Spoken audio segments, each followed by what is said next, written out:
Bonjour, bienvenue pour un nouvel épisode sur Parents évidemment.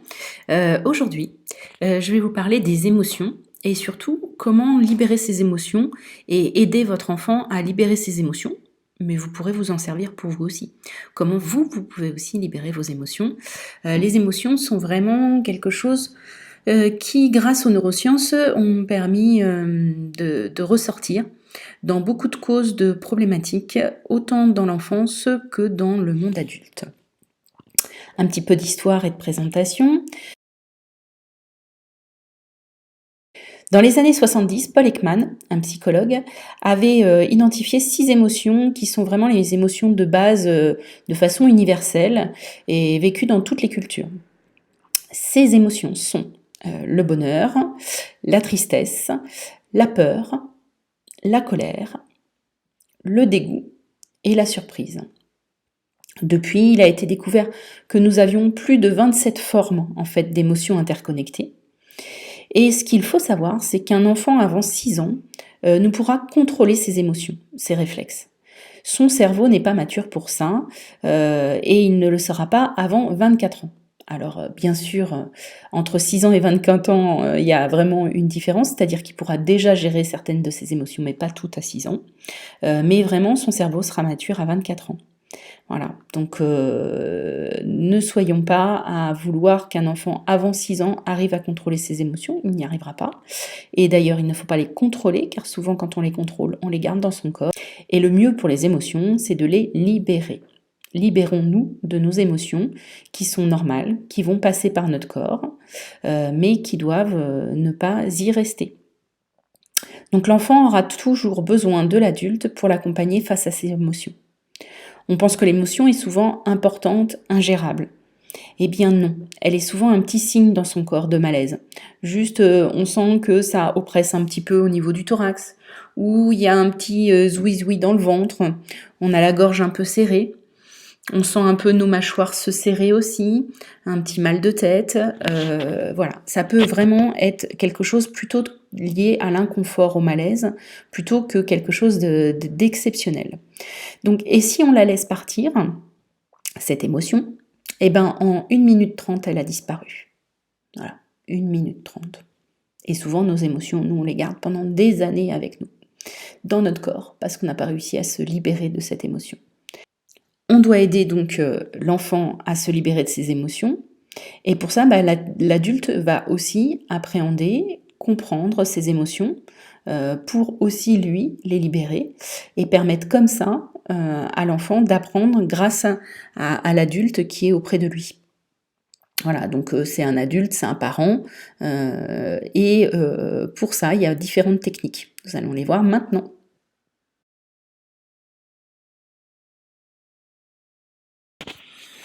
Différentes techniques d'aide existent pour que vous arriviez avec votre enfant à faire libérer les émotions qui sont comme ça présentes pour nous tous tout le temps. La première chose, une écoute pleine et active. Qu'est-ce que c'est une écoute pleine et active ? Tout simplement, c'est une écoute où on est entièrement à l'écoute de ce que nous dit notre enfant, à l'écoute de ce que son corps nous dit, à l'écoute de la situation qu'il vit, et non pas à penser déjà à ce soir j'ai ça à faire, demain il y a ça, au niveau du travail, au niveau de l'organisation familiale, ça va être compliqué, c'est-à-dire se retirer de toutes nos charges mentales, être pleinement à notre enfant. D'ailleurs, vous le voyez régulièrement, les enfants ou des moments où vous êtes au téléphone par exemple, c'est le moment où ils vont venir vers vous et ils vont faire le cirque, ils vont crier et tout ça, c'est parce qu'ils savent que vous n'êtes pas pleinement avec eux et ils ont besoin de sentir que vous êtes avec eux et donc ça les rassure et donc ils vont faire le foin comme ça tant que vous serez au téléphone alors que juste avant ils étaient hyper calmes avec un livre, en train de faire un coloriage ou même autre chose. Voilà, c'est vraiment ces moments-là qui sont importants avec cette écoute pleine et active. La deuxième chose, mettre des mots simples. C'est-à-dire que quand vous voyez que votre enfant est vraiment complètement envahi par une émotion, qui peut être une colère, une frustration, de la tristesse, mais toutes les choses, vous allez simplement mettre des mots sur ce qu'il ressent. Cette mise en mots va lui permettre, lui, d'acquérir, parce que son cerveau, en fait, acquiert des probabilités. Donc, il va acquérir petit à petit, grâce à des probabilités, que quand il s'est passé ça, ben, c'était de la colère ou c'était de la tristesse et je peux libérer l'émotion. Quand c'est ça, bah, c'est de la joie. Ah ok, ça j'ai compris. La joie c'est la plus facile parce que c'est celle qu'on ne va pas empêcher, à part dans quelques familles, à certains moments où vous avez peut-être moins vécu cette joie. Mais de base, on accepte la joie d'un enfant. On n'accepte pas qu'il crie, qu'il pleure et qui soit dans une frustration importante et que tout ça prenne de l'ampleur. Mais tout simplement, ça prend de l'ampleur parce qu'on ne l'a pas fait libérer dès la première émotion. On l'a pris un peu à la légère en disant ouais, c'est bon, ça va passer. Sauf que oui, ça va passer, mais ça passera encore plus vite si nous, on met des mots dessus et qu'on est en écoute pleine et active avec notre enfant. Voilà. Donc c'est pour ça que quand on ne l'a pas fait, ben, petit à petit, les émotions vont s'accumuler les unes avec les autres dans le corps de l'enfant. Il va les garder en mémoire. Et au moment où il va exploser de son émotion, ben voilà, c'est une explosion, il ne contrôle plus et vous contrôlez plus non plus.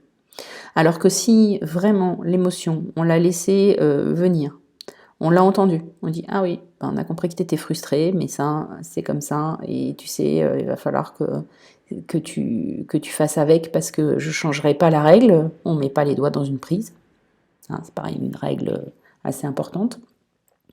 Eh bien, si vous êtes sûr de vous et ferme, il n'y aura aucun souci.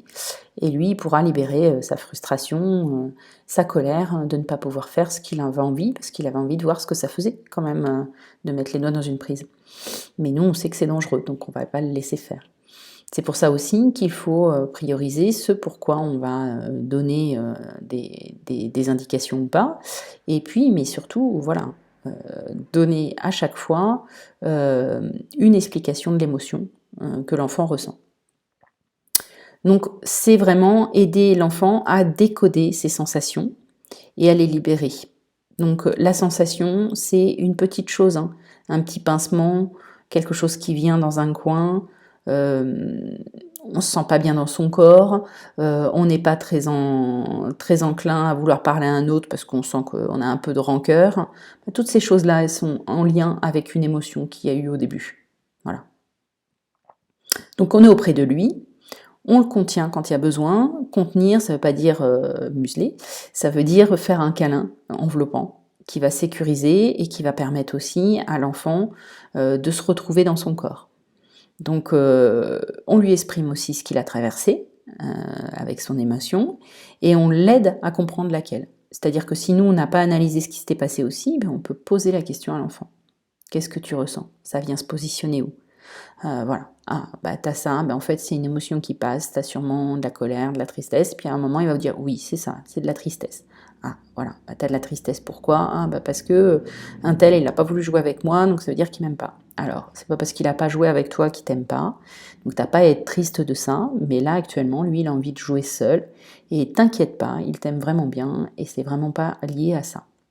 Voilà, c'est tout simple et ça permettra de faire passer la chose et qu'il sente aussi que on est là pour lui et qu'on peut vraiment lui donner ces différents moments importants pour lui. Le câlin, lui, il est très important parce qu'il permettra de mettre en route le circuit de satisfaction, de bonheur, grâce à la libération d'ocytocine. Voilà, le câlin, il est là pour remettre l'enfant dans ce cycle plutôt du bien-être, plutôt que de rester sur un cycle de colère ou de peur. Donc ça rassure l'enfant et ça lui permet vraiment de laisser ce cycle de la peur qui là va amener du cortisol qui va perturber un petit peu le corps parce que le cortisol on en a besoin mais pas en grosse quantité.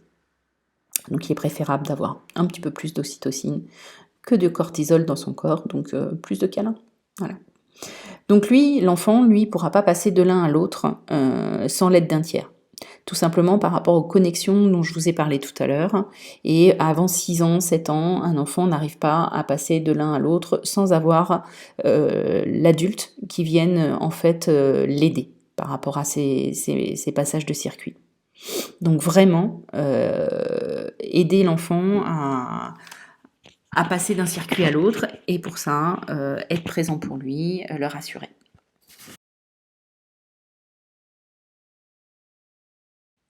En conclusion, on est tous traversés très régulièrement par des émotions. Une journée, il n'y a pas une journée sans qu'on ait, de multiples émotions, il n'y en a pas qu'une qui passera par jour. Hem, L'important c'est que quand on arrive à se libérer de nos émotions en 1 minute 30, c'est fini. Donc vraiment ne pas la bloquer et réussir à la libérer.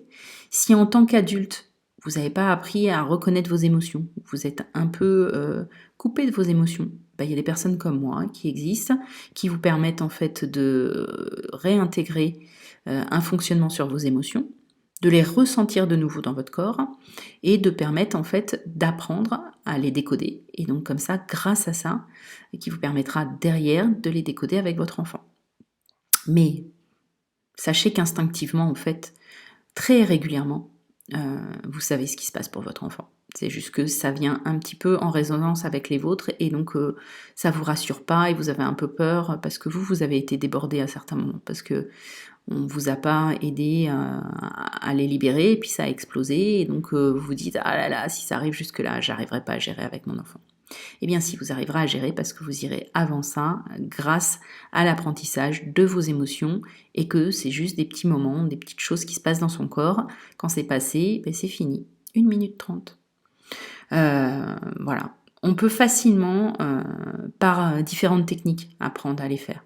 Donc ça, les techniques, elles s'apprennent et vraiment, ça vous aidera dans votre rôle de parent. Ça aidera votre enfant à grandir en connaissant ses émotions.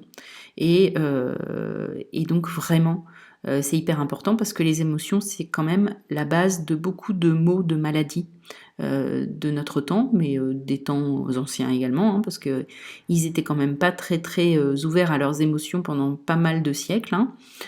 Peut-être quand on était plus vers le monde préhistorique, on était plus dans ses sensations, mais ça fait quand même quelques siècles que on bride un petit peu tout ça avec notre société. Donc voilà, donc c'est pas toujours simple. Mais on peut vraiment y faire quelque chose, tant à l'âge adulte que quand on est un enfant.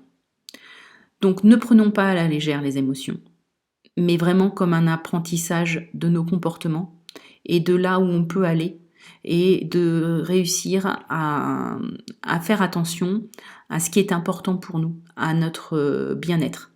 Et grâce à ça, vous serez des parents heureux et vos enfants seront des enfants heureux. Merci.